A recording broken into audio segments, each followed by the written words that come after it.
Welcome back to another video of CAIE Backpack. Before we begin our today's lecture, do not forget to subscribe and hit the like button to get further notified. Unlike other organelles in the cytoplasm of eukaryotic cells, mitochondria are known as the power generators of the cell. Moving on to the structure of mitochondria, which is a rod-shaped organelle and is about 0.5 to 1 micrometer in diameter. It is surrounded by the two phospholipid membranes. The outer membrane is smooth, while the inner membrane enfolds to form crista.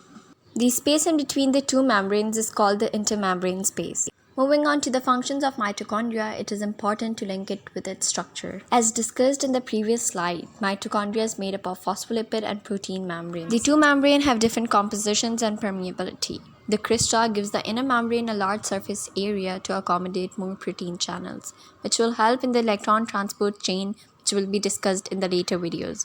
These proteins play an important role in producing ATP and also helps in regulating transfer of metabolites across the membrane. While the outer membrane is relatively permeable to nutrients, iron, ATP, and ATP molecules. Coming back to the most important function of mitochondria, which is the production of ATP during respiration.